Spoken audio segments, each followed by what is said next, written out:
And according to the little screen, we are live. How you doing, the Don? Oh, long week. Yes, A yes. day in the life of the American military industrial complex. We expand our influence one memo at a time. One memo at a time, one meeting at a time. Um, yeah, I actually don't miss that at all. No, I bet you don't. No, no. So, who's that? ZZZYZZRDFWI15. Farking Ice Hole. Okay, interesting name. Welcome. Welcome, welcome, welcome. Mr. Resnick's making himself known. He's giving us spot price.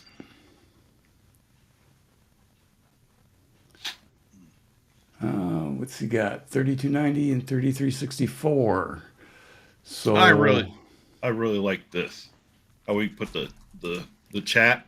Even from simulcasting different channels, put the chat up like yep. that. I like that. So we can That's see them nice. all. Yeah, works out well.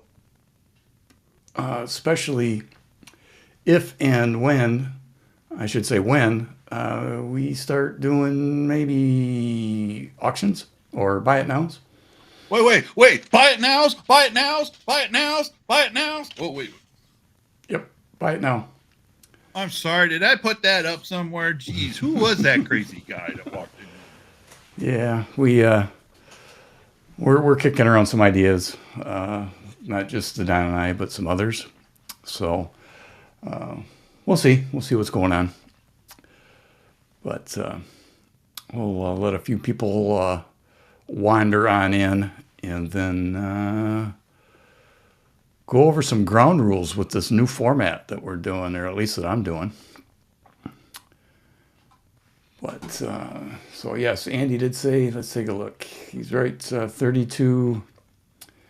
Yeah, the bid is 32.90 and silver's 36.65. After silver took a beat down today, silver was up a little bit. Or I mean, silver was down, gold was up a little bit during the day. Rhodium got spanked. Actually, all the other metals got spanked. Everything got beat up. So interesting. We'll see where that goes.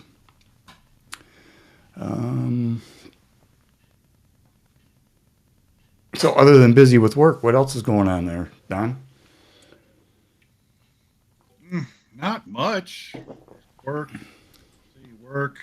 Eat. Poop. Sleep. Repeat. Oh yeah, somewhere in there I got to take a shower and all that stuff. I do need to get a haircut. I mean, this heat and this mullet. Yeah, the party's gone. Party's been long gone. I need to stop living in the '80s. Well, it happens. Thank you, Andy, for letting me know. I don't know what's going on, why it's not live. Oh,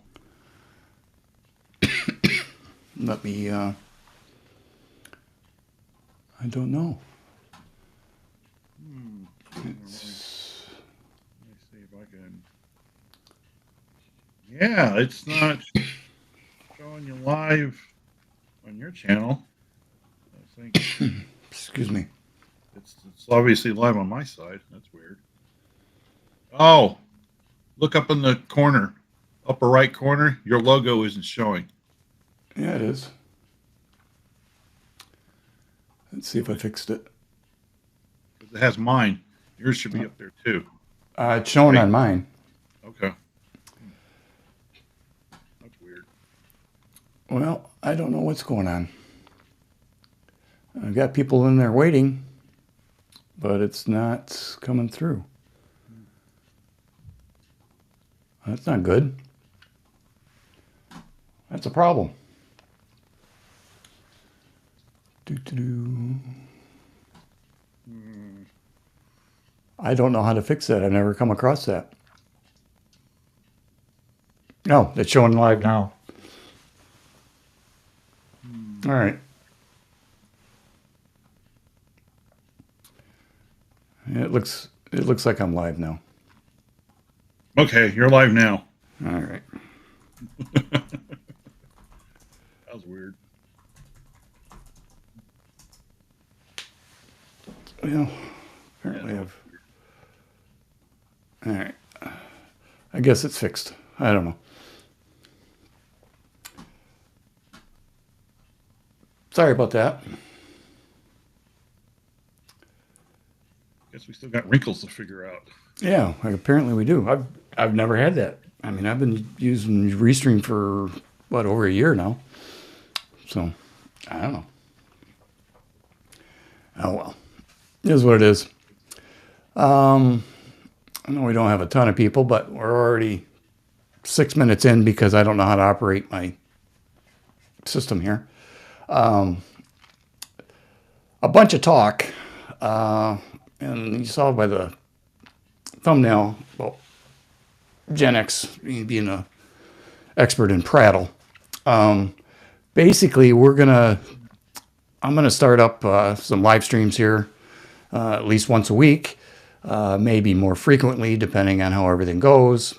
And although we will discuss coins and collectibles and bullion and spot price and that kind of stuff, this is going to be kind of a open forum, meaning any topic, questions that you may have, or that the Don or anybody else that comes up on the panel has, is fair game. No restrictions. However, one caveat to that.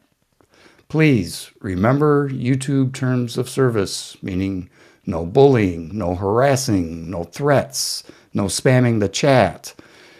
Other than that, we'll see how this goes. It could be a colossal failure, or we could have some fun. Who knows? We've had some interesting discussions offline, and I think it would be fun to have the chat involved in some of our mindless wandering of thoughts. And if this grows, we'll even have a special night where we do our 7 degrees of separation. Oh, yeah. What's that all about? Yeah, we had something like that. We'll start on a particular topic, and 7 topics later, we'll be able to link topic 1 with topic, say, 7. You know, you guys heard of the was it 6 degrees, 7 degrees of separation for Kevin Bacon? Well, believe it or not, this guy and I were able to connect a discussion. We started off talking about feminism, and then we connected it to, wait for it, the M1A Abrams main battle tank of the United States Army. So how do you get from feminism to a battle tank? The only thing I can think of is there are some feminists who act like battle tanks. Yeah. Hey, soundboard thing. Hello. Hi. Oh, well, it's still not working. I mean, I can try it. Let's see. That was funny. Yeah, I know, but it's... Die Hard Feminist, battle tank. Die Hard Feminist, battle tank. Yeah, I don't have the right settings for that right now. But, uh-oh. So, now we've got Gunny's quarterdeck. This could get interesting. We'll see. We'll see what rabbit hole he takes us down. Oh, you and I were having a discussion about Gunny and his previous occupation, but you said I should not discuss that because that might be... Crayons are involved. Oh, yeah. Yeah, that's... yeah. Well... It was meant as a joke. It was a joke. For lack of a better way for me to explain that, you have to deal with the ramifications from that. So it don't matter to me. I don't work for the Department of the Navy or the Marine Corps. They don't actually have a department because they're a Department of the Navy. Yeah. No, unless the Marine Corps or the Navy is flying Army aviation stuff.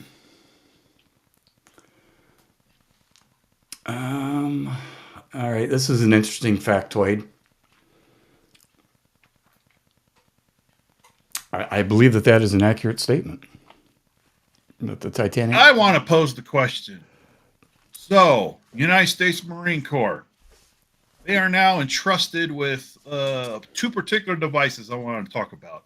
A land-based anti-ship missile that can be launched from FMTVs, which is just a fancy truck, right?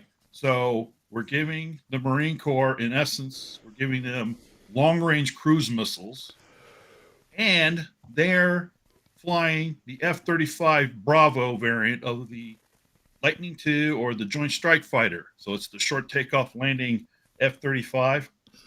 Okay, the F-35 is kind of known as the flying computer. It's got lots of computing power. It's totally Link 16 network. It can connect pretty much with any U.S. forces pretty much on the globe. As long as they got satellite, SATCOM, they can literally, an F-35 flying over 29 palms can talk to a U.S. Coast Guard cutter in the Chesapeake Bay. Yes, Okay. even the Coast Guard has Link 16. Okay. Because heaven forbid we go pew pew with somebody. Yes, the Coast Guard can be brought in to the Navy. It was done during World War II, and it can be done again, even though they're now part of the Department of Homeland Security. But anyway, right. So how can we entrust these jarheads with this multi-billion-dollar equipment? I mean, we're talking about long-range cruise missiles, and then they're flying this supercomputer with jet engines. How is it the Marines can figure this out? Aren't they the crayon eaters? They're flying this advanced stealth jet. Marines. I don't get it. Well, I don't know. Gunny? Yeah, Gunny would need to address that.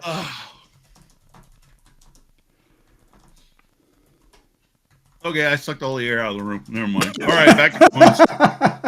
Back to coins is what everybody here is for. No. I get it. Trying to stir the pot. Stir the pot. No, that's fine. So let's see.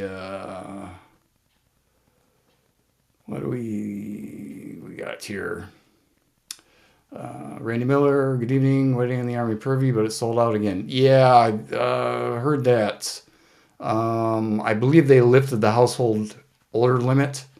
Oh, did they? Sometime today, and it didn't take long, and it sold out, which makes sense. I am still waiting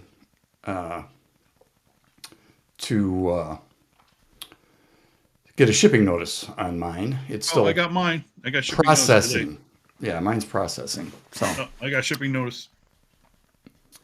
Yeah. Oh, well, it'll get here when it gets here. Just the person that I have it promised to might start getting impatient with me. So, what did I miss? Yeah, I did, and I sent you a note or in the chat back gateway. If you could send me an email, genxcollectible@gmail.com. I know that there's programs out there to do that. If you could send me some information on that so that I could dig a little bit further, I'd appreciate it. What did Gunny say to your response? Well, Marines are low as hell. Well, okay. Here's the thing. There must be some smart Marines out there. How else are they going to find somebody who's capable of firing cruise missiles and fly a stealth fighter?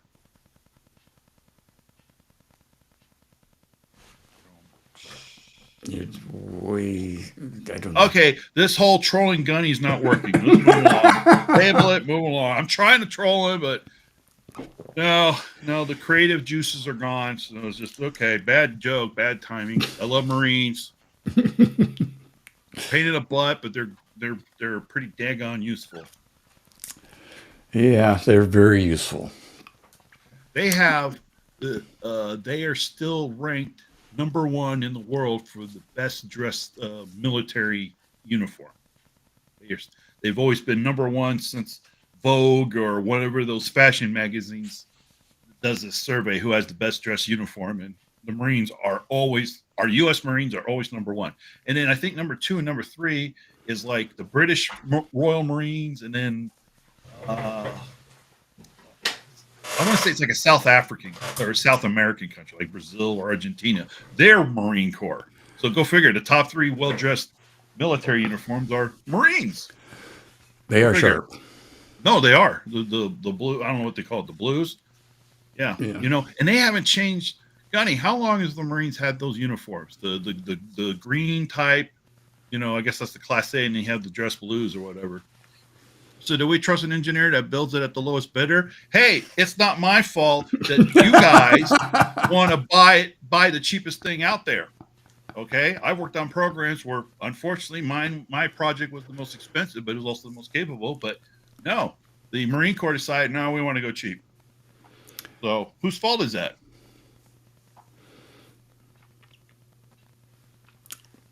Yeah, I would know, but they do look sharp, Gunny. Andy Resnick, French Guards, and Andy can probably speak to them in native tongue. Yeah. He can speak, 18 languages? Yeah. Let's try to think of a language he can't speak. Swahili? I don't know. I want to throw out like a from the Far East, like say like Korean or something. He bet you he speaks Korean. He might. Yeah, I've heard that. Bad Gateway. It's possible. It wouldn't surprise me. I mean, the mintage is pretty low on it. Interesting, though, looking at secondary markets, there's a few graded that sold, and there was only one raw that had sold last time I checked a few hours ago. So I'm not quite sure what's going on there, but that's going on my list as I start easing out of tracking the Army Privy secondary market. I'm going to go into the Superman and the SAC Gold Dollar and the High Relief Liberty is what my plan is at the moment. So we'll see how it goes. Just English. Yeah, that the upcoming High Relief Liberty medal that looks really nice. Yeah, and they normally do, but this one does look cool. I don't know if it's as cool as the Bucking Bronco, but pretty close. The detail looks amazing on it with the sunflower and the bee or bug or whatever that's on it. It just looks cool. And it could be the geometrical design that's on it, So, Andy, I think Andy's lying to us. He says he only speaks English. I don't buy Just that. English? I know I'm not speaking English. I know nothing. Yeah, I don't buy it. So did you buy the gold sack? Me? No, I did not. No. Yeah, I did not either. And I think let me take a quick look. Let me kind of editorialize here for a moment. Often you guys have probably seen myself, Mr. X, maybe some other folks. We talk about the mint. Yeah, we might talk bad about certain products because we are, for whatever reasons. But on it, seriously, we want the mint to be successful. We really do, because the mint it's our mint. We're American, America, right? America. It's American mint. It's our mint. We want them to be successful, and it's just frustrating that they trip over themselves trying to get quality products, out the, one, just getting quality products made and out the door to everybody, and then two, to actually mint stuff that people really are interested in and doing in the quality of executing that to get it out to folks, and it's frustrating because we truly okay. Speaking for me, I want the U.S. Mint to be successful. I really do, but I am not going to put my money into something that I don't believe in or that I have any interest in, and that's a fair assessment. It's true. I agree. Obviously, I want the mint to succeed. I wish they were doing some things a little bit different. I don't like this pre-sale garbage that they're doing at all. Like what they did with the Army Privy. I don't like it. I don't either. I just don't like it. But yeah, I want them to succeed. And, some of it's I don't know. We'll see what happens with the DC thing. I understand why they're doing it, why they're going into agreement, and that's all fine and that's great. And I hope that it works out, but we'll see. Pricing the entry point for these things, at least for the silver and the gold, seem to be prohibitive. And I think Stacker said in one of his shows that they're going to be doing a clad set next year of these. Oh, I don't know. Regardless, now we're getting into a lot more SKUs again. So I don't know. I'm cautiously optimistic on the direction with the new mint director that's coming in. Hopefully, if he gets certified, and now that we've got a true numismatist, which I can't say properly, taking over. Yeah, there you go. Maybe to have the name in the name of your channel. Yeah, it does help. Hopefully, he'll take it into a little bit better direction. But we'll see. We want. I think the sentiment it's there. We want the U.S. Mint to succeed. It's just frustrating. It's just about literally dollar and cents. It's all about the bottom line and the missing part, which I feel this proposed new mint director is. He's the kind of the heart of it, the coin collector, the numismatist. If you put a double die broken penny from 1894 in front of him, I'm making it up, he would know exactly what he's looking at. That's the kind of person you need in charge of the mint, in my opinion. Not so much a person from HR or from accounting or something like that. I think you need a coin collector, a numismatist at heart I agree. The mint, I think, you do.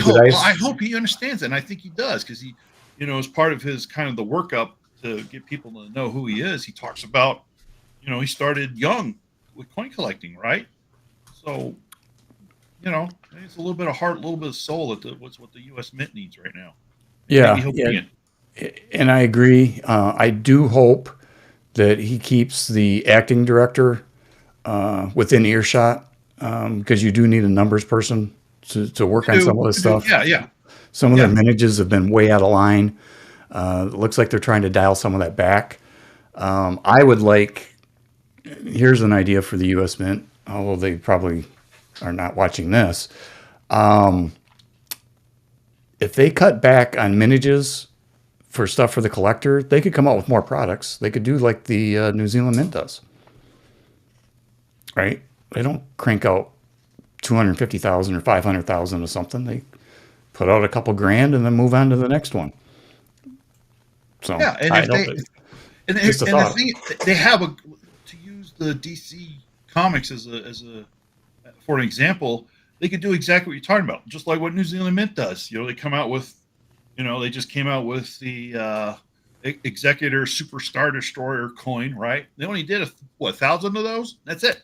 Well, guess what? The entire Star Wars universe has tons of starships and spaceships and starfighters and blah blah blah that they can keep making starship shaped coins out of. Just make it. And you kind of feed you give the folks what they want, kind of thing, but you're not going to saturate the market in such a way that it pulls down any inherent collectability or rarity or anything like that. So you're kind of, it's a balance. You got to be able to kind of give the people what they want, but you want to keep it kind of give it a little bit of rarity and uniqueness that it boosts the collectability of it. But because the universe, like DC, it's so huge. How many? I don't know how many there is, but there's hundreds of comic book characters they can make coins out of. They could, but when you've got unlimited mintage, there's no cutoff. Yeah, I think that's a mistake on my part. Or my thoughts. With modern technology today, I don't know if our dies, are they hand cut, handmade, or or do they use a CNC milling machine with a laser to bore it out? Well, you I know, believe my understanding, they're probably using CNC. I don't think they've done dies by hand for a yeah, long time. yeah. However, So with the new laser privy coming out, I believe that they're going to, from there, they're going to be switching over to laser engraving. well, there you go. So it's not, in theory, it's not that hard to change over. We're going to do 2000 of Superman. Okay, we're going to do 2000 of Batman. We're going to do 2000 of Cyborg, and then Green Lantern. That's if they do Green Lantern, then I might be going after the DC. Well, I mean, I don't know length of time to build the dies or how many they need, but if they're only doing a limited run like that, they only need one or two. So it would be pretty quick or pretty easy for them to flip over. But when it's and there's no date on the thing, so they could be making those things every year throughout the length of the DC program. So who knows? Sure. I mean that's you got the San Francisco Mint. I mean they pretty much just they're kind of the specialty shop for the Mint, right? They Yeah. don't do any long term production, coins for circulation or anything like that. They go out and No, do whatever mintage is for the S proof or S mint mark, and they're done. correct. So If it stays I would open. argue, although I'm sure the cost of living and to operate in San Francisco is pretty expensive, but the infrastructure is already there. The mint, it's there. They got all the basic hardware and logistics there. Just bring in some fresh people, and you might need a little bit of new equipment to be able to crank out these dies. But I mean, geez, use 3D modeling. You're literally probably using a similar software that the animators use to create the comic books and the cartoon shows and movies. Probably very similar software. Yes. No. It's 3D modeling. Well, yeah, but yeah, I'm getting out of my expertise when you start talking about movies and all that stuff. But as far as the dies goes, you're talking about a 3D item instead of a 2D. So Yeah, it's I a mean, they little bit can, different. well, I say crank them out. It's not like you can do it overnight. No, of course not. I mean, Yeah. but it's within reason. If you're going to use the analog of industry in the U.S., you got machine shops that can crank stuff out because they got 3D lathe machine or milling machines and things like that, and so everything's all computer operated through a 3D modeling software. So Yeah, they can do it. totally So doable. we'll see. We'll see. But we're not going to know for a while. I mean, he hasn't been No, approved yet, so who knows? Bad Gateway asked the question as far as how many gold liberties. It hasn't been announced yet. I think Andy addresses it correctly here. Somewhere around 12,000. That's been about what it's been for the gold liberty. Who else? We got Yankee Doodle Stacker. Hello. Not touching Superman, etc. Me either, but that's because that's not in the realm of what I do anymore. But I get why people would want it, and that's great.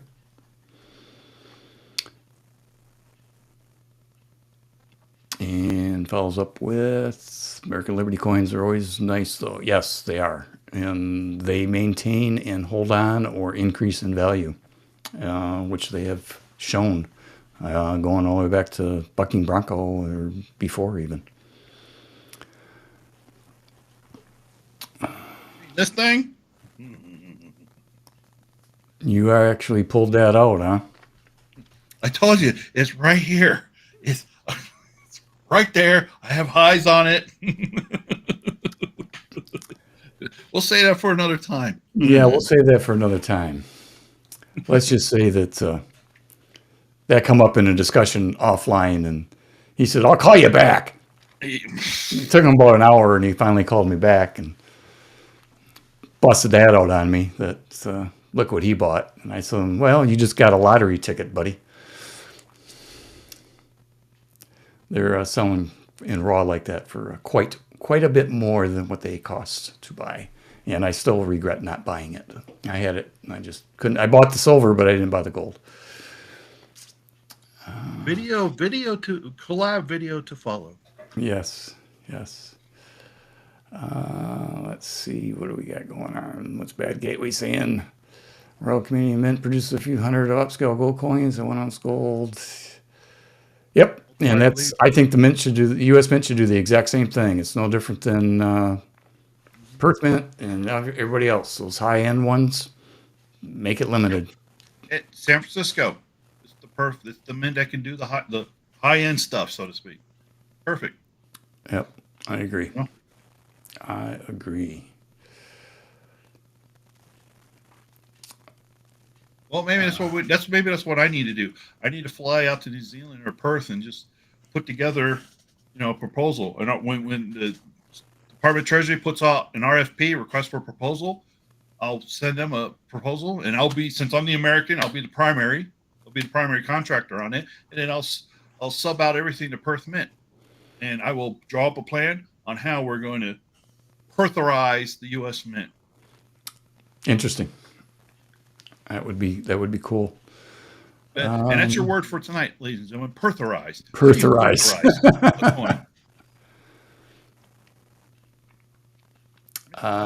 Okay. Last night. It was delicious. Pertherize. Andy, yes, I get what Bad Gateway is saying. I also agree with them. Small scale operations are more expensive. Yes, they are. But would you rather have one of 550 with the premiums that you're paying now, or would you have one of 12,000 with the premiums you're paying now? Now, are they going to jack up the price because they're only making 550? Maybe, but then again, they're only setting the thing up to run for a couple hours instead of a few days. So I don't know. Well, without knowing their hard cost or their costs associated with it, but you're right. The more you can manufacture, the lower you bring your costs down. That is true. At least from my experience in manufacturing. Look at New Zealand. Look at New Zealand Mint as your analog. They put out, especially the 3 ounce and maybe even 5 ounce silver coins, for Star Wars, Star Trek, Harry Potter. Those are limited to 500. They crank them out. They keep the quality up. The price.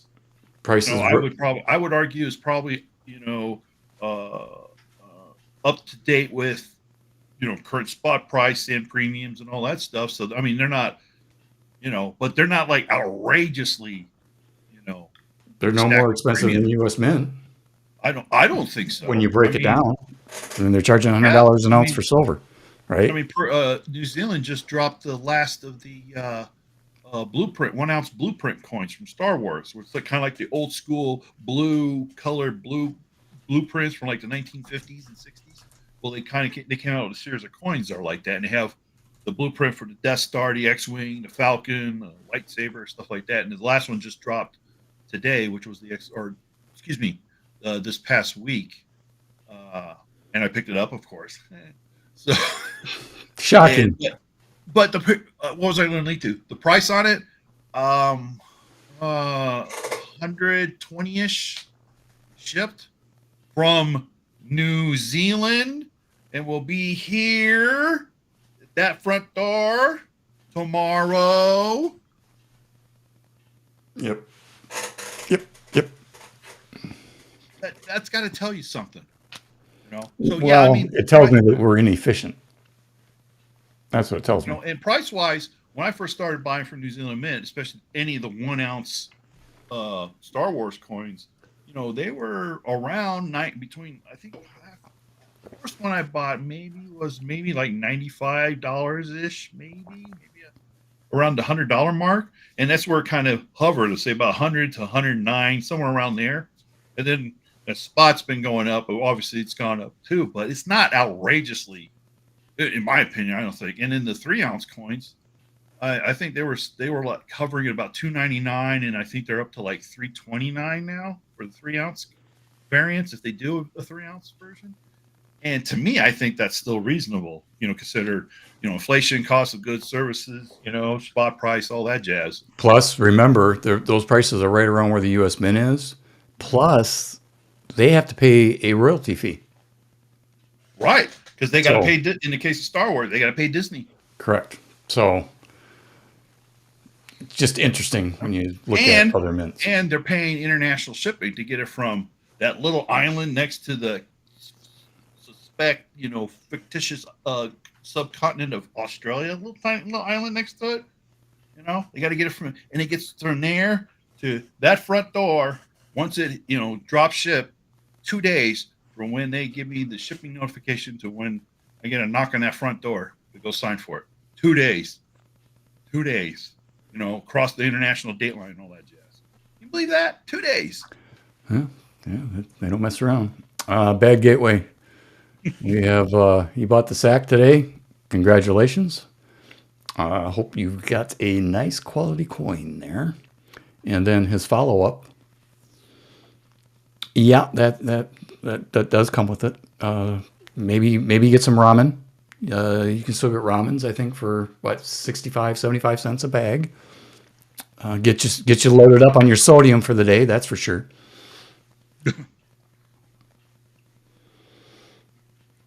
But that I think that's a good pickup if you're into the Sacagawea series. Yeah. I think that's a good pickup. I think that's a good one. If you that's a good pickup. You're into it? I do too, especially with the miniatures being low. My thing is now with me, if I buy something, it's got to be something that I really want and to keep. I'm not buying stuff particularly to flip anymore. So if it's not something that I want to put in my collection, now would I put the sack in there? Sure. I mean, it's a cool coin, but it's not a series that I'm doing backflips over. But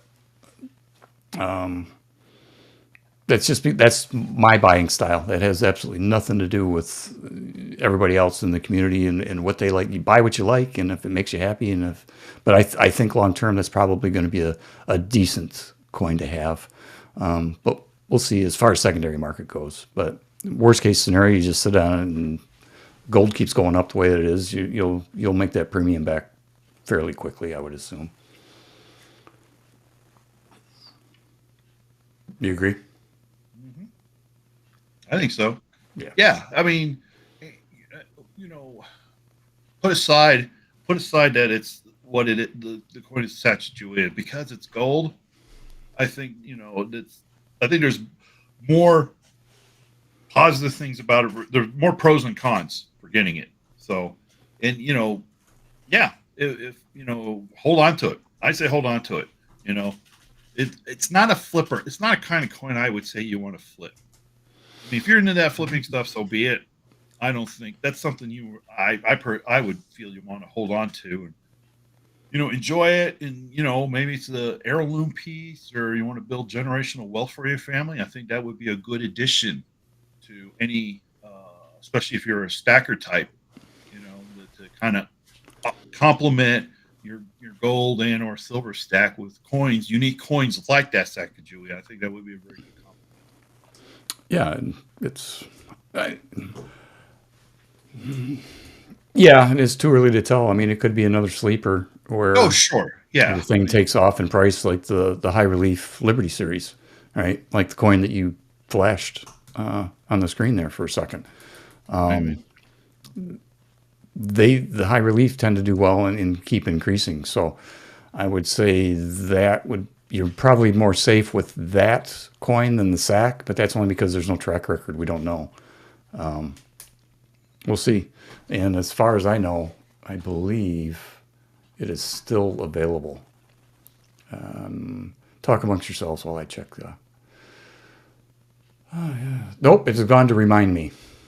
The sack is now gone to remind me. It's gone? Oh. And it was available when we logged on. So in the last half hour, it has gone to remind me. Well, hey, U.S. Mint, you're welcome. I'm glad we were able to come on here. Help, grift for the U.S. Mint. Yeah, we pushed you over the top there. We did it. Yeah, so when the with the reverse proof set for the Peace and Morgan in fall, just keep me in mind. Maybe we do a collab, do a mint drop. Yeah. Yeah. Nah, that's a good pickup. I think that's good. There's like I said, there's way more pros than cons for that coin. So I think so. Primarily, it's gold. Yeah. Secondly, it's the low mintage. So we'll see. And anybody that still wants that coin, check at 7:30 in the morning. I still believe they do that. Once they process stuff and things get rejected and they get more inventory, then I believe they're still releasing them at 7:30 in the morning, Eastern time. That is. Oh, Bad Gateway says, I'll be holding on to the Sacagawea. My granddaughter will have it one day. There you go. Yep. There you Perfect, perfect, perfect thing to do with that coin. Perfect. go. Yeah. Let's see. Yeah, Andy, the 250, the Army went unavailable a couple hours ago, I think, or maybe an hour ago, something like that. It did go. So, and Bad Gateway was not sure if he's going to get it graded. Justifiable. Like I say, I'm going to take a look at that next week and see what the secondary market's doing. I know when I did the report this week and I glanced at the Superman, I think it was the Superman, was it the silver? That the 70s, they were losing money on selling the graded 70s. No kidding. Yeah. Wow. Yeah, they weren't getting enough to cover the grading costs and stuff, grading and shipping fees. Well, I think the fees probably went up. I haven't submitted anything for grading yet. Yeah, I need to review that. The number that I've got plugged into my worksheets is a general, but I've got calculated in there shipping to and shipping from. People forget that it's not $40. I mean, it's $30 just to get the dang thing shipped back to you, and another $20 to ship it to them. Unless you want to roll the dice and not ship it registered. Yeah, and with NGC, whether you get one coin or 100 coins graded, there's a processing fee. But then if you send in U.S. coins and world coins, you got to pay two separate processing fees on two separate applications. Yep. It's a $10. Well, with PCGS, it's a $10 processing fee no matter how many you send. Yep. Within that category, you change categories, another processing fee. Yep. Now you can ship them all together to save on shipping too, but coming back they split it up and then you got to pay. So it gets pricey. It's not cheap to get stuff graded. That's why it's important that you're grading stuff. It's tough with new stuff. If you're just grading it to grade it because you like graded, okay. But if you're looking for any type of return, very few of those coins bring back a premium. Modern coins. There's a handful every year, but not very many. No, if you're, I mean, you've done the videos for it, so go check out Mr. X's channel. He's proven time and time again. If you're the modern stuff, like the stuff that's being minted now in the last couple of years, if you want to buy it and send it in for grading, you are just better off to go find it, from an online bullion dealer, your coin shop, a coin show, eBay, whatever, and go find the coin that you want at the grade you want and just buy it already graded. Absolutely. Yep. Especially if it's like something that's going to drop like right now. A lot of places, I go to Pinehurst to buy a lot of the stuff that's going to drop that I want to get, first release or actually first day issue. I just go and just pre-sell through them, and and then once it finally drops, it's to the house and I got it, to build my registry set. So yeah, I'm willing to pay that extra for it, but I'm getting the right label, the right holder, all the little, quirks and whistles that I want it to have. Yeah, I'm paying for it, sure, but that's what I want to do. And going through them is the easiest way to do it. I'm guaranteed to get the label type, the designations on the label, and all that. More importantly, the grade, right? And you're buying a 70, you get a 70. I was like, what's the most important thing? The grade. Right. You're not spending all that money and you get a 68 or a 69 and it's like, oh, it's happened more than once. Oh, yeah. Now some of the stuff, they're like the Star Wars stuff I have. Yeah, some of it, there's very little to nothing out there that's graded. So that stuff I will be sending in for grading. Actually, I got a lot of stuff to get graded, and he knows about it, and there might be some good content videos to make out of that. But what I was going to point out is, it's funny. I don't have to. I don't necessarily have to subscribe to the to know when something drops, because I just go look at my playlist on my channel. And if for those that don't know, I created a playlist of how to submit your coins to NGC for grading. And every time there's a mint drop, in the top 5 videos, at least 2, maybe 3 of them is how to submit your coins to NGC for grading. And that's so nice. It's called evergreen material, people. Yep. So my plan is to make a similar series just like that on how to submit coins. Yes, I'm going to do it. I'm only going to do it 1 year, I think, just 1 year. But I'm going to do how do you submit coins to PCGS for grading, and I'm going to section it off into individual videos, just like I did with that one with the NGC. And I think they'll do well. Yeah, I'm sure it will. There's other guys out there in the space that made videos, but they're like one video that's 20, 30 minutes long, and they're doing the same thing I did, but I broke it down into 4 or 5 little videos, and yep. that helps with the playtime. So yay me.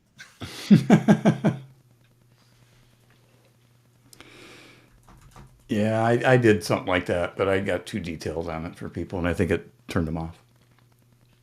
Because I went through and showed them how to figure out if it's worth even grading. A lot of people, they don't want to hear that. They just want to get it graded, right? So. I made no claims on there saying I know this is a 7. I don't know anything. I'm just like, here's the form. You put in this blank, this blank. This section means this. This means that. Oh, if you have this, put this here. It's just an how to series, like how to fix your your leaky faucet kind of thing. Yeah, short and sweet. Yeah, works I'm out. gonna make one for PCGS. I think that'll be good. Yeah. So it looks like farking. I got to be careful there. Ice hole has got a self-taught issue going on. Good luck with that. Good luck and happy scores. We got anything else floating around out there? Any other questions for the 2 knuckleheads you see on your screen? Let's see. I have a prediction that the grading changes in years to come. Grading will be done first by machines, the spot check, humans. Gradations between a 69 and a 70. I agree with the original statement. I think it's going to be going more and more to like an AI type thing, where they can scan the coin and get an idea. But you're talking like 69.9, 69.8 type stuff, like they do with comics, like 9.8, 9.7. Or the NGC X series, where coins are graded on a 1 to 10 scale, and they do 9.1, 9.2, 9.3. Yeah, I guess that's possible. Yeah, NGC's already doing that with coins. Yeah, they're already doing with the X, but I believe you got to be a dealer to get those, right? You can't submit as a regular person and get a. I don't know. I haven't. I don't know either. I'm asking. Yeah. I think that is a.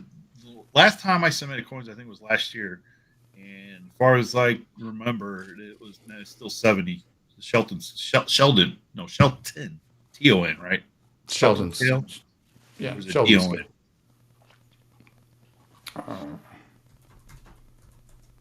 So yeah, it might be just a dealer mint only methodology for grading, but I'm totally could be wrong, because if you go through NGC's comic and comic book trading cards, action figures, and sports memorabilia, they all do the 10 point scale with decimals. So yeah, I don't know. Let's see, where are we going here? I agree with this, Andy. Anything to build another market? Yep. And it looks like Water's confirming that you got to be a dealer to submit for the X. Oh, for the X series or for the 10 series? Okay. Okay, so you do need to be a dealer or a business or whatever. Yeah. Yeah. This already happens, Andy. I mean, that's how CAC came around, right?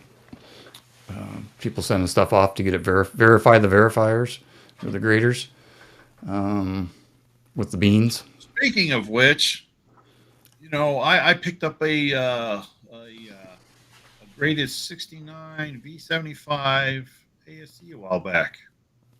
There ain't nothing wrong with that damn coin. I don't know how I got a 69. You're telling me. I know. Yeah. Firsthand, I know. Yeah. As part of my PCGS workup, I'm gonna actually go through the process of how to submit a coin for regrading. Oh, that's gutsy. I'm submitting that for regrading because You're gonna lose the first strike on it. If you're already gonna lose it, I would crack that baby and then send it.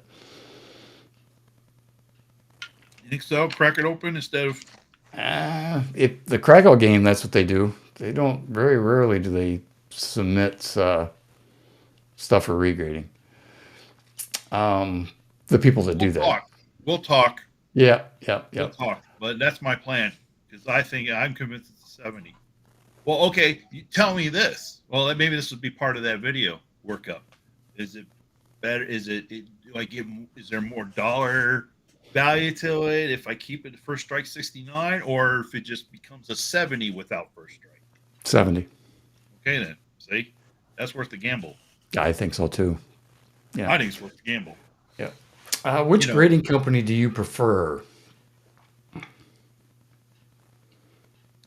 Well, I don't know anything about CAC, so between PCGS and NGC, I am a member and I prefer NGC for a couple of reasons. But the biggest one is I'm able to pick the labels and the color of the holder and things like that. I can customize my holder to the way I like it. So if I want a fancy label, yeah, I pay for it, of course, duh. But I want to do that because I enjoy it. So I think NGC has more creativity when it comes to how you want your coin to be presented in the holder versus PCGS. Yeah, this has always been a good debate, or a debate that's been going on for a while. First of all, it depends on what you're sending in for grading, because NGC is they're great for like the Superman coin or the Star Wars coins, for those type of things. They're also well known for grading the world coins, international type stuff. For the long time, people would say, well, PCGS has got a greater return if you go to sell it than NGC, and that was true in some instances, but that has shifted recently. It seems like NGC is bringing as much, if not more, in some cases, than PCGS. And then when CAC came on, they really set the world on fire when they started, and then they've kind of hit a little bit of a speed bump. But CAC definitely brings the highest value back, both in terms of gray sheet and in the open market for whatever reason. But they've got some bugs, from what I understand, that they're trying to work out. And I think I'm not sure what exactly is going on. But with everything that I've been doing with these ASCs in the secondary market, there has not been one CAC holder in all that. It's all been PCGS and NGC. So I don't know about CAC. I don't know what's going on with them. Probably growing pains. It could be. They're still trying to get situated and get the business rolling. Yeah, it could be. I say give them the benefit of the doubt. Yeah, because they've got a sterling reputation. I mean, they sending those things. I mean, yeah. So we'll see how that shakes out long term. But did you answer? So I was a PCGS guy, but the more I started digging into stuff, the more I would lean towards NGC. If I was to get back into that, I would probably do NGC. The downside is that PCGS, they already give you the scuff resistant case, and there's some things that PCGS does that you got to pay extra for with NGC. That's true. Scratch resistant, you got to pay the extra. I forgot $5, I think. Yeah, something like Something like that. that. Yeah. So it is a personal preference, and it depends. A lot of people they only want NGC or they only want PCGS. Others they don't care; they just want it slabbed. But me personally, if I was going to start doing that again, I would switch over to NGC from Right here. PCGS. See, I got PCGS right here.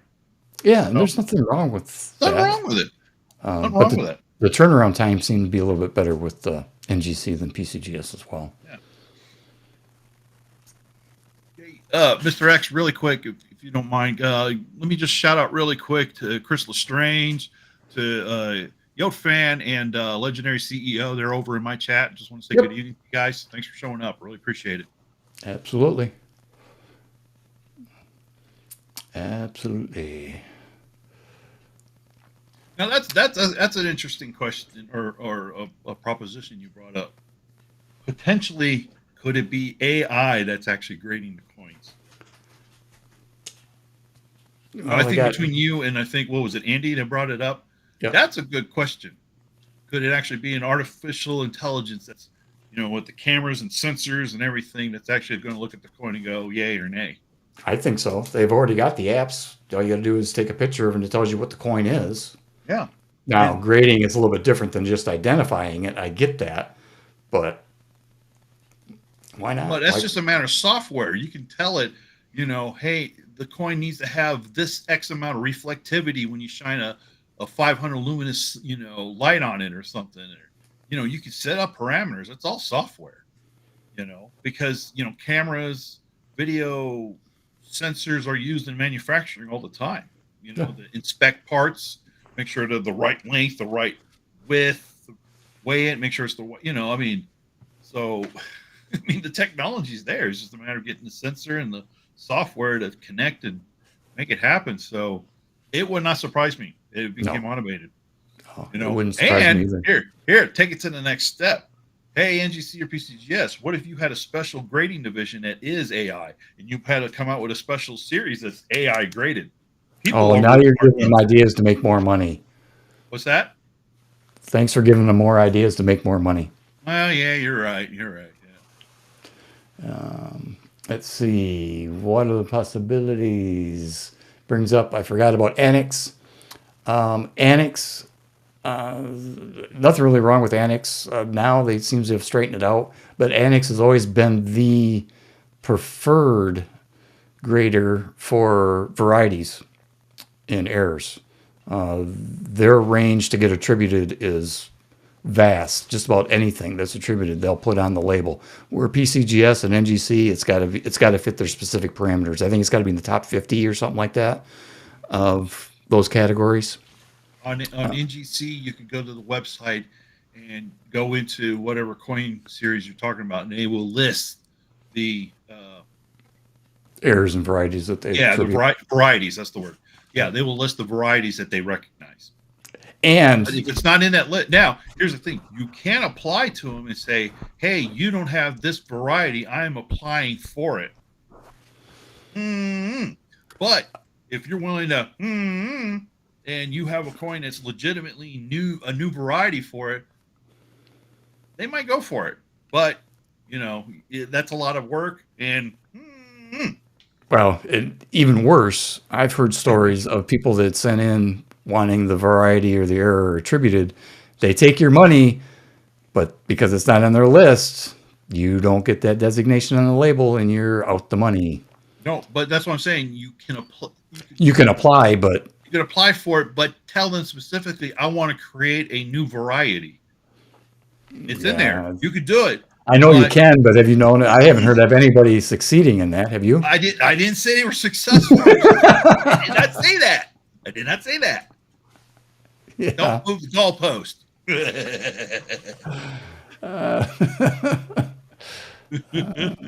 Let's see. What's Andy doing here? I think it might be one of the easier things to do. Just comparing images. Computer. But Water brought up a good point. Where is it at? It's something to do with eye appeal. How do you grade eye appeal? Technically, you're not supposed to grade like toning and stuff like that. I mean, there's eye appeal. if it's a grade, if it's a 64, it should be a 64 based on the characteristics of how many blemishes are acceptable and how the strike is and all that kind of stuff. Now, whether it's got fun rainbow toning or whatever. Same thing with milk spots. They're not supposed to dock you for milk spots either, but they do. Right, but we know they do. Correct. We know they do because it's human. Correct. It's Correct. the human factor. Because it's eye appeal, right? I Yeah. get it. So See, that's something that amazes me because I'm actually, this is the 1916 McKinney, right? And I'm looking for the 1916. This is 16, excuse me. I'm looking for the 1917, and the ones that I've been finding that's in the MS64 range, which is what this one's in. You look at the coin, some are fine, some's got a little bit of like, say, toning. There's one that's 64 and it's got a gash on its cheek. I'm like, but then others, they look fine, other than toning. I'm going to call it toning. You know, that's the only way I can describe it. So I'm like, how can the one with the gash on the cheek be a 64, but these that just have toning are? How come these are all 64s? To me, that's completely subjective. that's So the whole issue with grading, right? It's so subjective. you know, All depends I mean, on somebody did the guy somewhere said, the you know, guy if have you're enough buying, coffee in the morning when he was looking at the coin, or maybe not. I Maybe he was guess, mad. or you know, Maybe his maybe dog bit him, and you know. I don't know, broke up with his girlfriend last night because he wasn't providing protecting for her. You know, I don't know. That's You one know, way to put that. oh, But you're right. You're right. I mean, it's got a big gash in the cheek. Is that the one you sent me a picture of? That's got. You yeah, look at it. It's got a gash. yeah. And then I sent you another one. I think yesterday. I think, and that coin's fine. I mean, it's got a little bit of toning. I'm going to call it toning, but like Well, gold. scratches or gouges. So the gold really doesn't tone. It'll get a copper. The copper will come out in it. Yeah.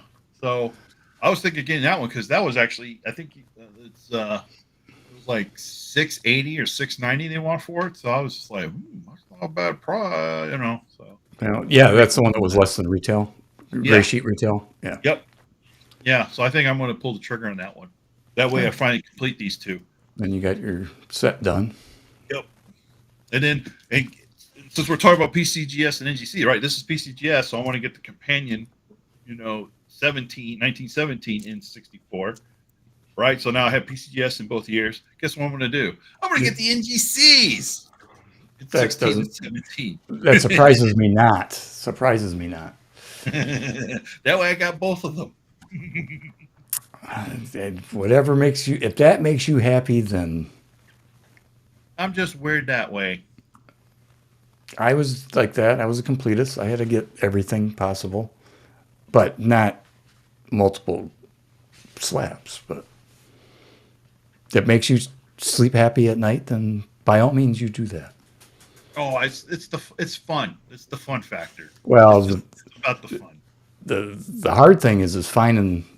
First of all, both of those coins that he's talking about, the 1916 and 1917, are very low mintages. One's what, 10,000, the other one's 5,000 or something like that. Something like that, yeah. And it's the only gold coin that the U.S. Mint made for those 2 years is that particular coin. So finding them are not easy, especially in MS grades.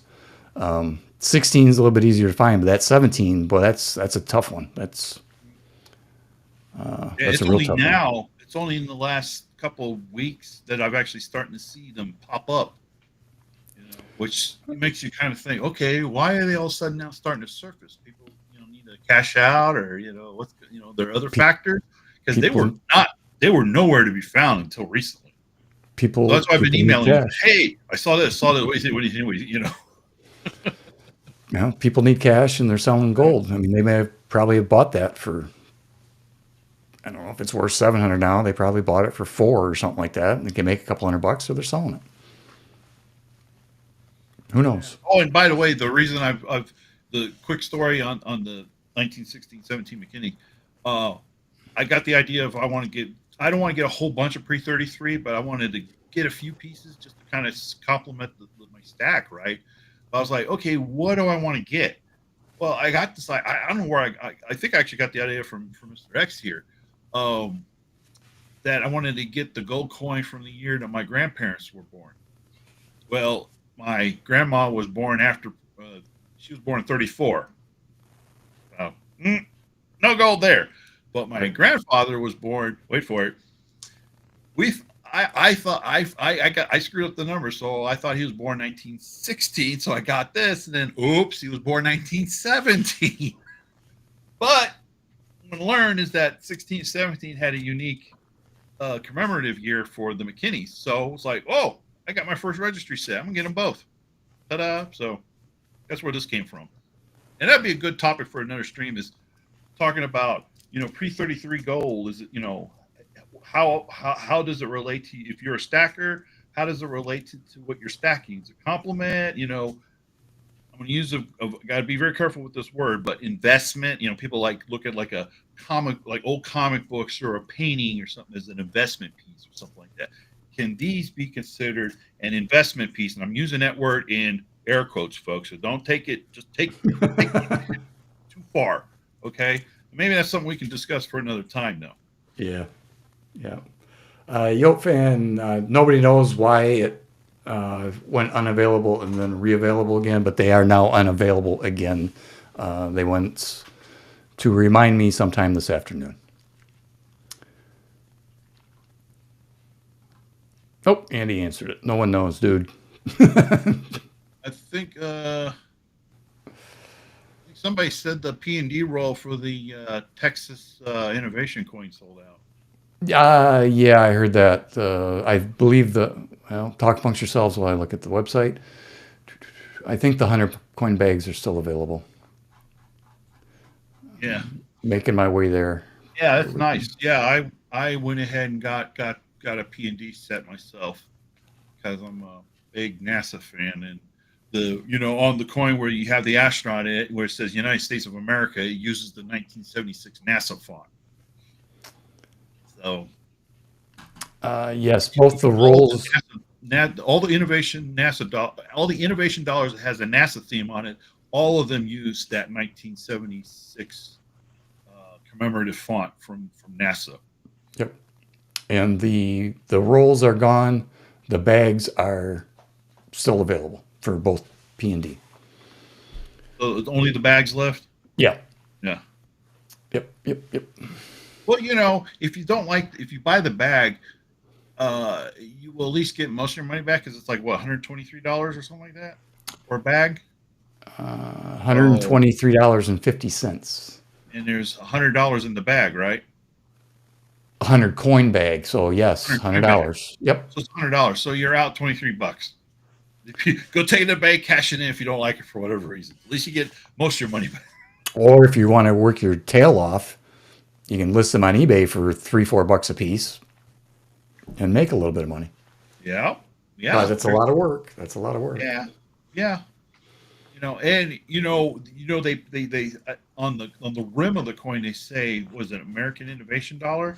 It's stamped, so they actually have a position A and position B, and there's people out there that actually want four. They want a P and D with a position A and position B. So yeah, it says E pluribus unum. Set. Yep. People are willing to pay $10-12 for $4 coins because they want to, for their their Whitman or the Dasco. Yeah, Dasco. Yeah. So this gentleman here collects the A and the B, and he's got the albums, and he's collecting them all. He's got them all so far. He does videos on it when he gets it, but he's got a whole album with just the A version, and then he's got another one with the B. But Water, the possibility does that, and Andy, if you could throw his link up, that would be great for his channel. Water's a good guy. Yeah, he knows his stuff. He definitely knows his stuff for sure. It's allow me to commentate for a moment. I wish they put more effort or more gumption behind the innovation coins, but we talked about it before. When the series started, I was under the impression that it was going to be about STEM, science, technology, engineering, mathematics, truly technical. And the vast majority of the coins were technical in nature. Some maybe not, but the majority of them weren't, but I think if they made it, fun and kind of focused truly on technical, like, did you know that the M1 Abrams tank was actually made in Oklahoma or something like that, for example? I mean, there's like a couple of them actually have warships on them. So, and I think the Louisiana one had one of the amphibious boats from World War II. I forgot what it's called, but it was built in Louisiana or designed built in Louisiana for D-Day. I can't think of the name of it. So they had cool stuff out there, and of course the ones that had real vivid detail, like the rotary phone. I forgot what state that was. Massachusetts.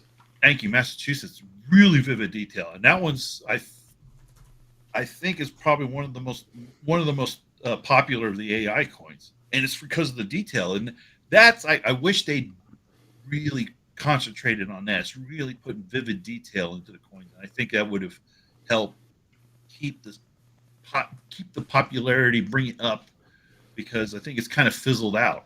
Although you look what happened with the Texas coin. It only dropped earlier this week.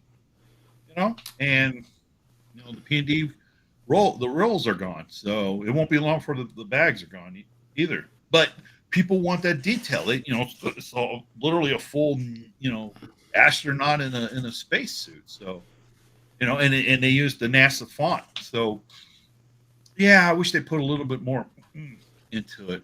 So I'm disappointed that they're going to stop the proof series in it. But it's the Higgins boat. Thank you, Higgins boat. This is disappointing. I mean, I understand because it's kind of a business sense because they got to prep for next year's centennial coins. But it's a little bit of a disappointment for me. So yeah, I do collect the innovation, but pretty much I just did the proof set, which now ends this year, and then I guess all that's left is the reverse proof. But I did get the Texas one, but that's because it's a NASA, kind of a NASA inspired coin. So. Yeah. Yeah. I agree. The Massachusetts one I believe still brings a big premium. He's gone. But I think that the Massachusetts does bring a premium in the secondary market still. There's only a handful that do, and that's one of them. Yeah. Too bad they couldn't make it out of silver.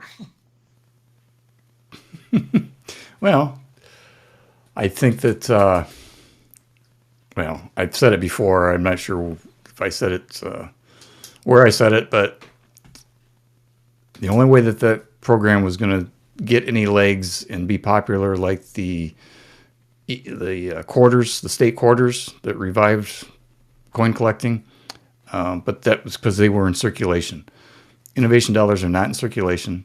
No. If they do away with the $1 bill and put out the innovation dollars, they'd be a bigger hit, in my opinion.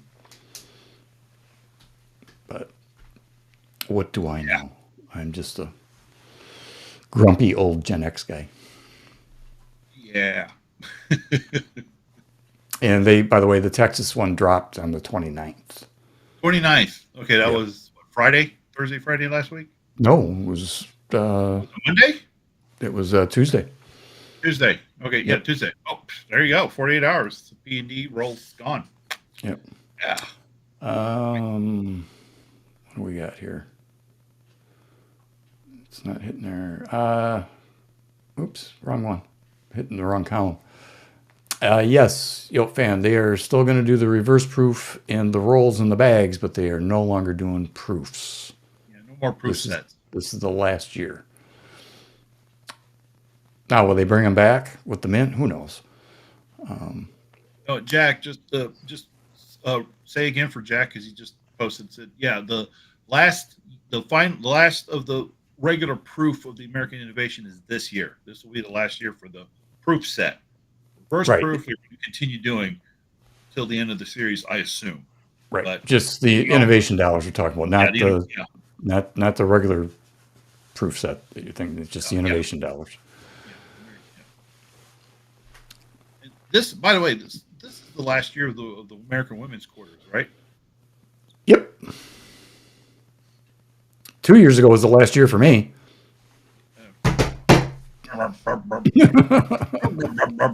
Anybody need any PDS sets for the first year?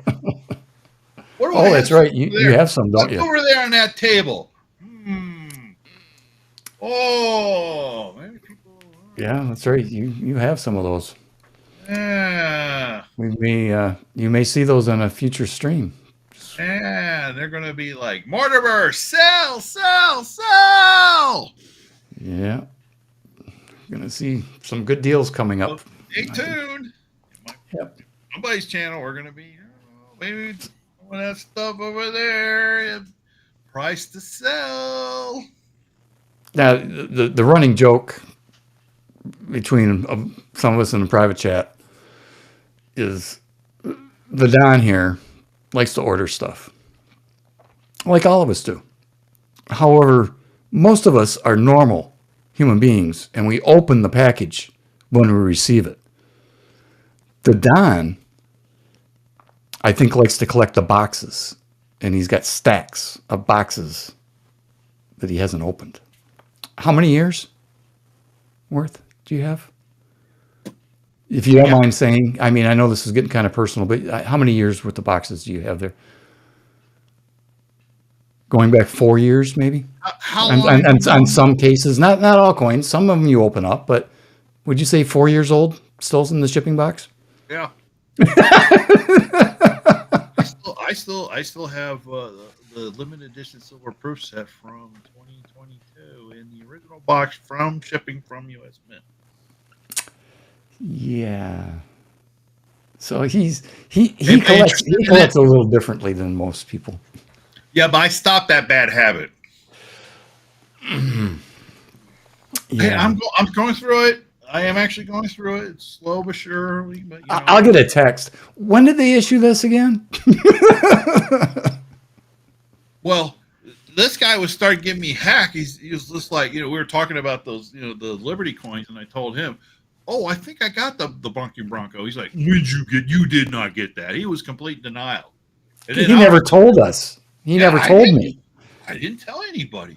I was a little embarrassed to say I actually spent the money to get that coin because I didn't know what I was doing. When I first popped on the scene, this was back in 2021, right? So I just started this channel and everything. My channel, I didn't know what I was doing. I just like, oh, that's a cool looking coin. I like it. So this is a perfect example of a blind squirrel, right? Finding a nut once in a while. Because what was the issue price on that? 2,400 or something like that? Hold on. Bright light. Stand by. Now I'm gonna have to bring up something else. If anybody's in the chat is not aware of the situation with this particular coin, we're gonna spill the beans right now on it. 27.15. 27.15. Oh no, and then $4.95 for shipping. So total with shipping was $2,719.95, which was a lot of money. The coin by itself, $2,715. Here's the original. All right, and that was 2021, right? Mm-hmm.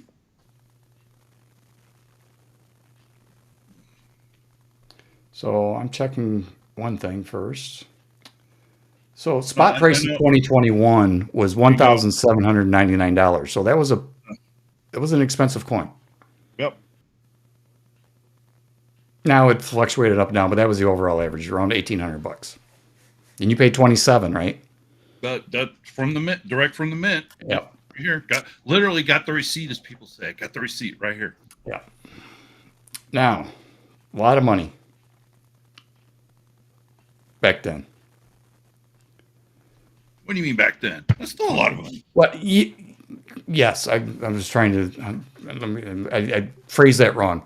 Yes, it's a lot of money now, but it was not an inexpensive purchase even back then, I guess.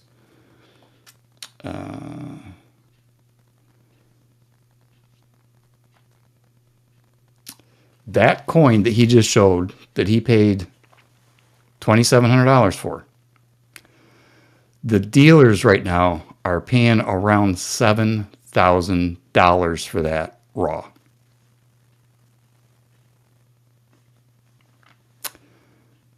Retail for that is around $8,700. Now you get it graded, and obviously you get more, but that's not too bad of an investment. And the truth be told, those high relief Liberty Gold coins, now that is a little bit of an outlier, but there's a couple others that are up there, not quite that high, but they're up there. But they all maintain and do very well based on secondary market. So I don't know if you noticed his shit-eating grin, but he stepped in one there, and that's called a payoff. That's a good payday. That's nice. Beto, yes, the silver one was very nice. I had the silver one. I had the gold one in my cart. I just couldn't pull the trigger, and it only cost me what, $5,000, $4,500. Nah, not bad. Oh well. But that's the thing. You just never know what's going to hit. We could be talking about the same thing. Interested, you can talk to me offline. What he told you how much? Yep. Told you. So you want to get it before I take it to the show. Yep. And the same thing could happen with the SAC gold dollar. I don't know. The high relief Liberty. If I was to gamble, I would gamble on the high relief Liberty that's going to come out over the SAC for that type of increase. But you really don't know. And there's normally one or two coins, one, maybe two coins a year that do that. And it tends to be, like last year, it was the high relief Liberty and the flowing hair. This year, it appears to be, don't know yet. I don't think anything's really come out to gone gangbusters. Now, yeah, the Army Privy's doing okay. But nothing with that type of return. No, it's got something to do with being ultra high relief. Yeah, the ultra high relief Liberty series is high relief. That's and any halter. You go back to the St. Gaudens. The first year was an ultra high relief that they had to stop because of the wear on it. Same thing with the 1921 piece was an ultra high relief. Both key dates, both bring huge premiums and good grades, or any grade for that matter. You'll get a decent return on it.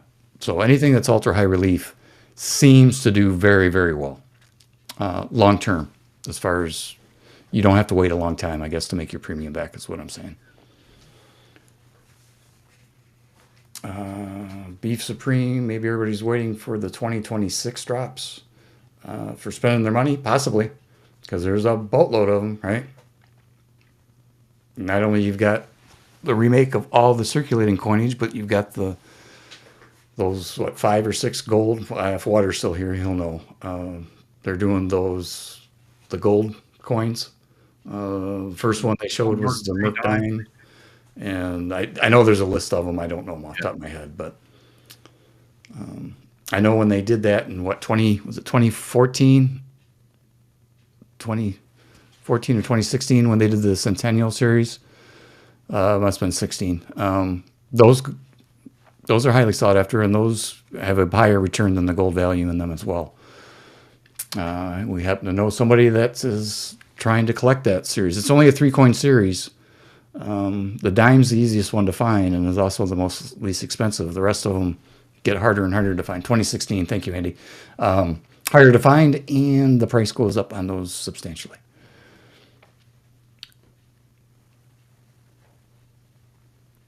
Yoke fan, Andy, is the proof set coming out this year? Should a person buy the last year's? Are you referring to the AI proof set? Well, they always say the first and the last, right, Don? That's the ones you want to have, is the first and the last? Yeah, generally speaking, yeah, the alpha and the omega kind of thing, yeah. Yeah, so time will tell on that. I mean, that's what I've been getting. I bought a bunch of the rolls and stuff back in the beginning, at least the more popular and the more vivid detailed American Innovation dollars. But I just, at some point I was like, okay, these don't appeal. I don't like, it just didn't appealing to me, so I just stayed with the proof and the reverse proof set for the innovation dollars. Yep. So, yeah, I would. They're relatively inexpensive and they're presented pretty well in those lenses. So, I wouldn't fault anybody having them. I have them. I got, I buy one of each every year. So, Yeah. So, I mean, that's one thing. The other thing would be the proof set, because it's going to be the last, as far as the circulating coinage, it's the last of the Kennedy, the way that Kennedy is supposed to be, correct? yeah, they're changing the. I don't know if it's obverse or reverse, but they're changing one of them. I think they're changing both. I think the Kennedy is going to be facing. He's going to be facing the other direction instead of looking west or whatever. He's going to look east or vice versa. And no, wait, he was looking left, but by today's standard, he would be looking right now. True. That there's multiple meanings there, everybody. Multiple meanings, and that's a very good analogy. But apparently they're supposed to be switching the profile. And is it the 50 cent, the $half where they're going to be putting? Aren't they doing like paraplegic sports or something? Or is that going to be on the quarters? I don't know which. I don't know. I cursory look at that stuff. Stacker obviously knows it. Water probably knows it. And maybe Andy Resnick, because he's a savant like that. So anyway, I got off track. So it's going to be the last, and possibly, well, it's going to be the last of the 50 cent piece for sure. I think everybody's all worried about the cents going away. But constitutional copper. Sticker forthcoming, people. Yeah, sticker, yes. Sticker, yes. Stack, copper penny. Come on. You kidding me? Really? Okay, first off, there's the whole law thing, right? Where you're not supposed to destroy American currency. That includes change. That includes coins, So, well, pennies and nickels specifically. Cents and nickels specifically. Because of its copper content and its nickel. Yeah, you're not supposed to do that, first off. Secondly, where are you going to find somebody who's, a smelter or whatever is going to actually take that and then melt it into whatever, to sell for scrap? And no, not legitimately. No, that's and then look at the cost analysis. Okay, you know how many boxes of rolls of pennies you're gonna was it 1982 pre-82 copper pennies you need to even make it worthwhile? Hey, if you need a hobby, go for it. I agree. If that's what floats your boat, knock yourself out. But hoarding boxes of copper, I get it. I get it. Everybody likes their own thing, but not for me. It inspires you to collect the Lincoln cent or the pennies. What great! I mean, it's a coin. It's worth collecting. Absolutely. But if you're going to try to cash in on copper, here's your sticker. And I'm working on it. That's it.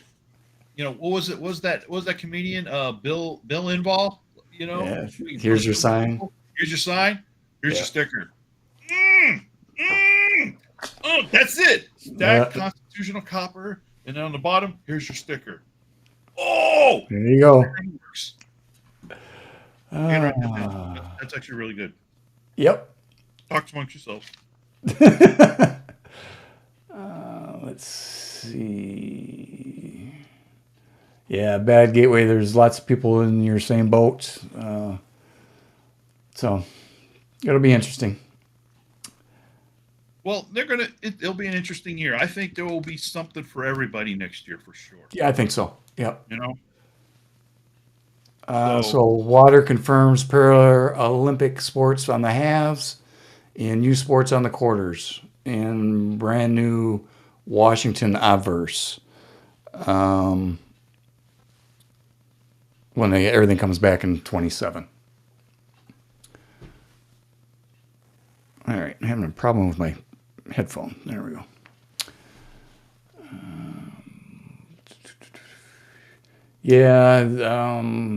Andy, I did see something about a nature series, but I'm not sure when that's coming up. I think it's after.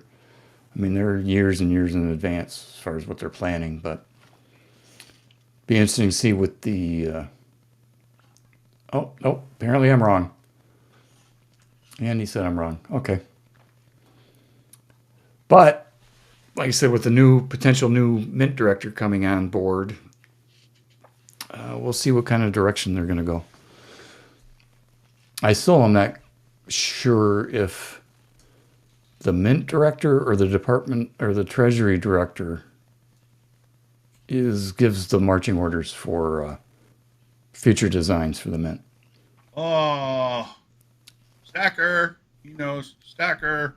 Yeah, I think. But well, I think it's established by law that they create a series. The law doesn't specifically say you must have a picture of this on. No, I don't think it says that. It just says, yeah, we authorize U.S. Mint to create an innovation dollar which reflects science and technology from the state. It's very broad, right? Yeah, yeah. And it's just the procurement part, giving them the money to go buy the materials to go make the coin. That's in essence, that's what it is and what it's allocated for. But I think it's up to the Mint. I think it's up to the. Damn. Stacker. I'm guessing the direction comes from the Mint director, but then the Department of Treasury, they're the ones that give final approval on what's going to be. Yeah, because they form committees to and look at designs. And there was one time a while back, Stacker was able to call in on one of the CCAC conference calls. Yeah, there's two groups. There's the CCAC, and I can't remember, and somebody corrected me the other day. There's two committees that submit proposals for coins. That goes, and then from there it gets forwarded on, and the ultimate decision is the Department of Treasury.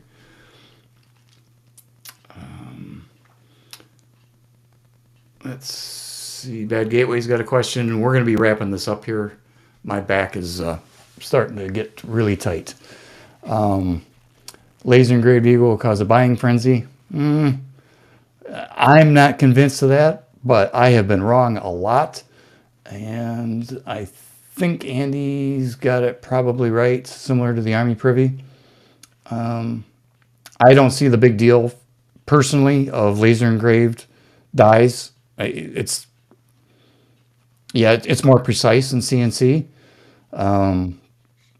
But I just don't see the big hullabaloo about it. Now, you might see some more detail. It might increase the look of the coins themselves that are finished, but because it's laser engraved, I don't think that's going to be the trigger. Personally, that's my opinion. What do you think? Do you think it matters if it's done by hand, CNC, or laser? I think if it was done by hand, it'd sell more. I think it'd be a bigger demand for somebody to go back old school. Carve them buggers by hand.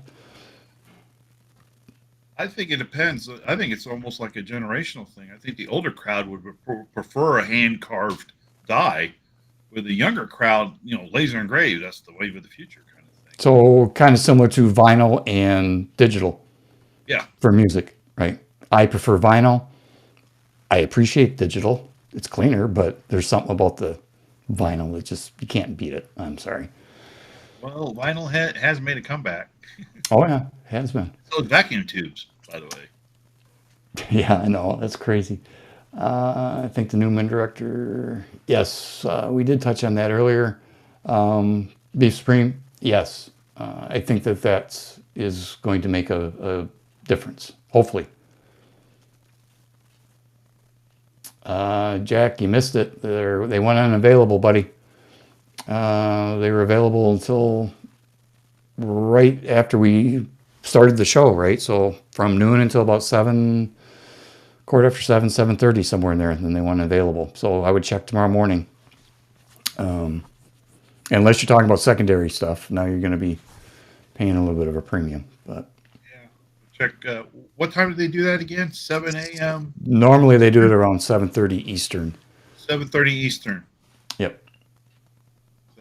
So check the Mint website 7:30 a.m. Eastern every morning, and see if they, people have bad credit card numbers or got rejected or Multiple orders.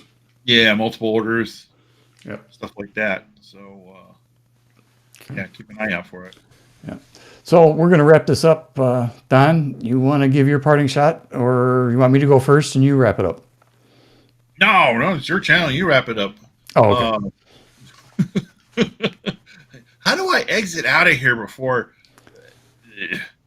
Well, I'll just go blank. Anyway, thanks for having me on. It's great that great to be on Thursday evening. Give folks a place to gather and we could talk shop. Just a little heads up for everybody.